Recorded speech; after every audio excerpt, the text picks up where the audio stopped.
Another favorite of our toys are the present boxes. So it's a bunch of boxes that have treasures or items inside. So this is the yellow one. They have the two colors, and then they also have a number on them.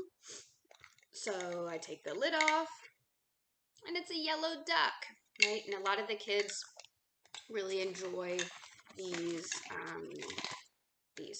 So a couple ideas for using them.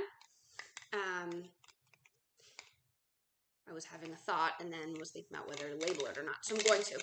So sometimes whenever a kiddo picks a toy, and we get it out and we're like, oh, I'm going to use it to purposefully teach and test all these different things.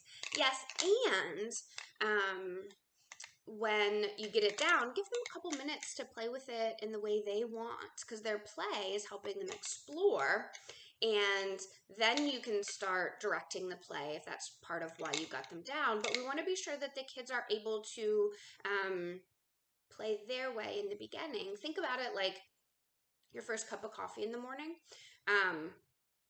Please don't make it and then hold it right here in front of me and then give me a bunch of tasks I have to do before I can have it, right? Sometimes that effort is too great, and you may actually elicit some maladaptive behaviors. So back to the present. So this one has the number 3, and then underneath, if you can see here, it's got the dots, right? So that you can work on some one-to-one correspondence. So that would be a great option for teaching. This is the number 3.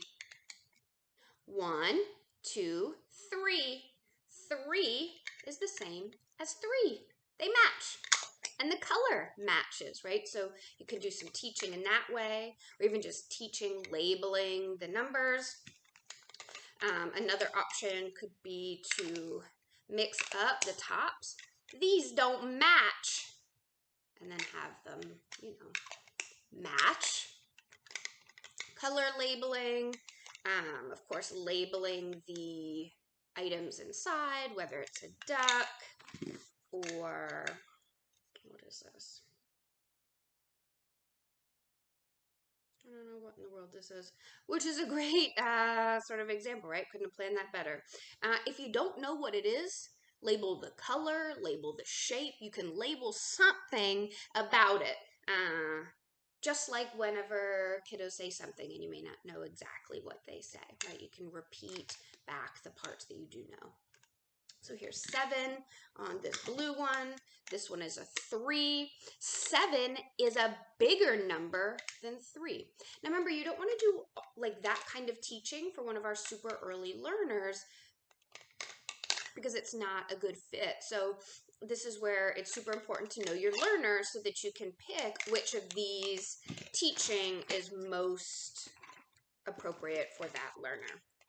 So we have a purple one. Again, you could put, this is a teapot, so I do actually know what that one is. But let's say something else that we could put in here, another way to play this. So I've got the purple 9. I open it.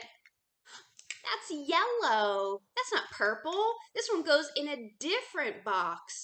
Yellow in yellow, right? You can label what these are. You can label the sounds, that it's an animal, right? That's the class. If you're doing some testing, you could say, this is a, right? And then we're working on early intraverbals, then finishing the sentence. You can make up stories with these also. This little ducky is thirsty and he's going to go make some tea. So he's turning on the stove and he's going to, make tea, pour it, and, you can do a whole thing that way. You could do mystery. I hear something.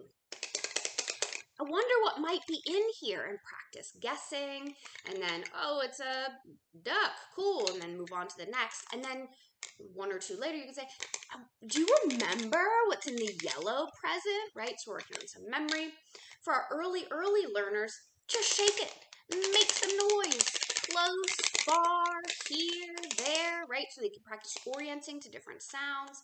As always, throwing them in the air can be really fun. You can do like should have put a table in front of me.